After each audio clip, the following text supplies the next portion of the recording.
সত্যি বলতে বাংলাতে একটা আইটেম গানকে নিয়ে যে এতটা জনপ্রিয়তা তৈরি হতে পারে বা একটা বাংলা গানকে নিয়ে ওয়ার্ল্ড ওয়াইড যে এত জনপ্রিয়তা তৈরি হবে সেটা জাস্ট কল্পনারও কিন্তু অতীত। হ্যালো গাইস, আমি Dipen, welcome back to my channel. So এখন আমি এই ভিডিওর মধ্যে একটা খুবই ইন্টারেস্টিং বিষয়কে নিয়ে কিন্তু কথা বলবো, এবং এই সমস্ত ভিডিও বানাতে আমার কিন্তু খুব ভালো লাগছে। তার এক্স্যাক্টলি কারণটা হচ্ছে যে বাংলা সিনেমা কোনো একদিক থেকে কিন্তু গ্রো করছে, সেটা আমাদের টলিউড ইন্ডাস্ট্রির হাত ধরে হোক বা ওপার বাংলা থেকে হোক না কেন, যাই হোক না কেন, আলটিমেটলি কথা হচ্ছে যে বাংলা সিনেমার পপুলারিটি কিন্তু বাড়ছে। বাংলা সিনেমা এবং বাংলা সিনেমার গানগুলো সাধারণ দর্শকের কাছে কিন্তু পৌঁছাচ্ছে, এটাই হচ্ছে মেনলি ইম্পর্টেন্ট একটা বিষয়। এবং শুধুমাত্র আমাদের ওয়েস্ট বেঙ্গল নয়, শুধু মানে ওটা ওয়ার্ল্ড ওয়াইড কিন্তু এই পার্টিকুলার গানটার রিয়াকশনস কিন্তু এসছে। তো তার মধ্যে রিসেন্টলি কিন্তু একটা রিলস প্রচণ্ড কিন্তু ভাইরাল মানে হয়েছে, এবং রিলস বানাও 10টা স্পেশাল পাস, এটা তো আমি একটা ভিডিও করে তোমাদেরকে জানিয়েছিলাম। সো বাংলার প্রচুর কিন্তু পপুলার কন্টেন্ট ক্রিয়েটর আছে যারা মানে ভালো ভালো কন্টেন্ট কিন্তু তৈরি করে, এবং তারা প্রচণ্ড কিন্তু পপুলার, এবং তারা যখন কোনো ভিডিওস বানায় বা কন্টেন্ট তৈরি করে তাদের প্রচুর কিন্তু ভিউজ আসে।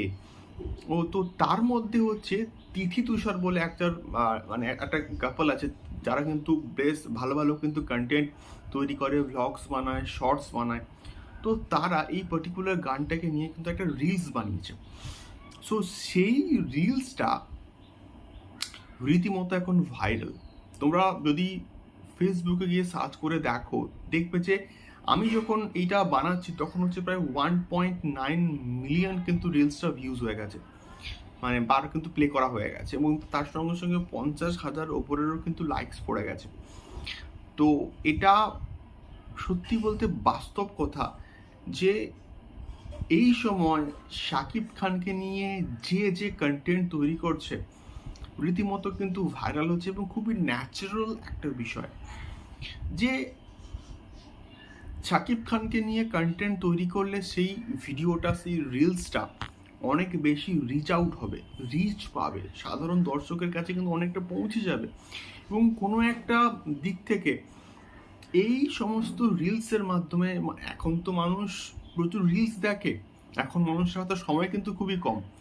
সো এই সমস্ত গানের মাধ্যমে যদি এই সমস্ত রিলস তৈরি করা হয় এবং আস্তে আস্তে যদি সাধারণ দর্শকের কাছে এই সমস্ত মেসেজ বা তুফান সংক্রান্ত কোনো আপডেট চলে যায়, তাহলে ক্ষতি কি? ক্ষতি তো কিছু নেই, বরঞ্চ ভালো হবে তুফানের ক্ষেত্রে। এবং এই সমস্ত রিলস আরও তৈরি হোক, এবং এটা একটা মাস্টার স্ট্রোক এবং স্ট্র্যাটেজি প্ল্যান করেই কিন্তু মহেন্দ্র সোনিজি কিন্তু বা পুরো টিম কিন্তু প্ল্যান করেছে যে যত বেশি রিলস হবে তত ছবিটাকে নিয়ে চর্চা হবে, কালচার হবে। তো এটাই কিন্তু বাস্তবে ঘটছে। সো দেখা যাক এরকম আরও কত কত পপুলার সেলিব্রিটিরা এই পার্টিকুলার টপিকটাকে নিয়ে রিলস বানায়। তো তোমরা এখন আমাদের রিলস করেছো কিনা, কারা কারা আমাকে অবশ্যই কিন্তু কমেন্ট করে শেয়ার করো। দেখা হচ্ছে পরবর্তী ভিডিওতে। টাটা।